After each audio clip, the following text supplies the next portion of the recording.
Shoalhaven, where the council's in the news again. From rates to roads and trees that go. A meal on you when council dines while rates rise? Let's talk about what leadership looks like in a time of hardship. Shoalhaven Council says the budget is under pressure, of course blaming the one-term Labor Green Council, while downplaying Trish White and Bob Proudfoot's $15 million rate handback. Who voted against that? Ah, that's right. Amanda Findlay. Just unbelievable they have the nerve to blame her in the election campaign for debt they created. They've raised rates, they raised fees, they closed daycare. They want to sell key wildlife land used by community for 70 years and abuse the community that came to its defence. They're talking about staff cuts and service reductions. They say we all have to tighten our belts. But what does tightening the belt look like, when you're part of the Shoalhaven Council SIG inner circle? Because while ordinary ratepayers are asked to do more with less, a group of Shoalhaven independent councillors, a hanger-on, and the CEO chose to dine at the city's most expensive restaurant, Bannisters, charging the bill back to you, the public.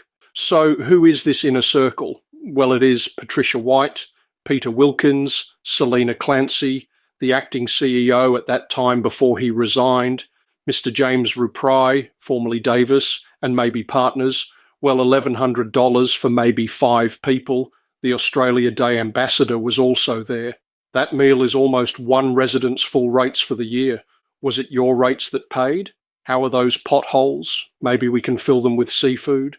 How did this come to light? Well, Selina Clancy was so happy with the meal she posted it on Facebook. This caused me to ask her who paid and who attended. Nothing back from her. So I then emailed Councillor Norris to follow up, and at that time I did hear from my sources in council that the smelly stuff had hit the fan as councillors and staff scurried to get into damage control.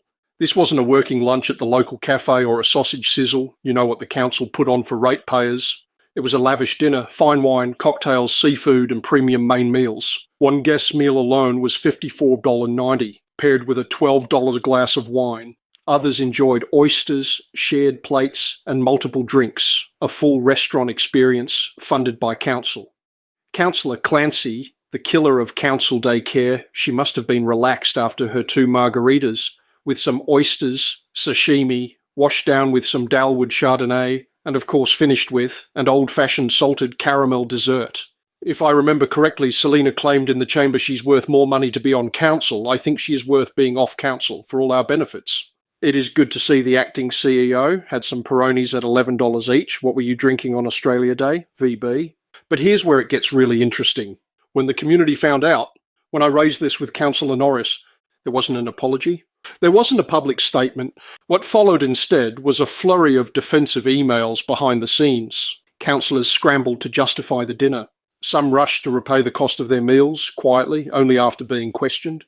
And the rest, they said nothing. Why weren't the repayments automatic? Why were the details hidden? And why is it that questions about public spending are met not with transparency but damage control?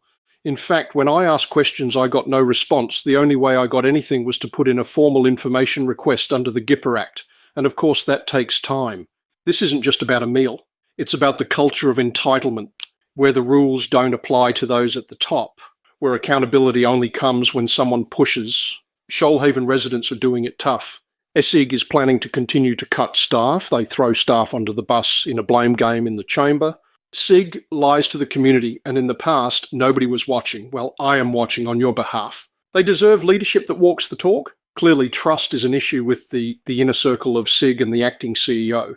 To me, leadership is being shown by Tribe, Dunn, Johnston, Boyd, Norris, and Crixtolitis. Because if the SIG inner circle of councillors can't show restraint at the dinner table, how can we trust them to manage a budget or to have integrity? The answer is simply they are not trustworthy.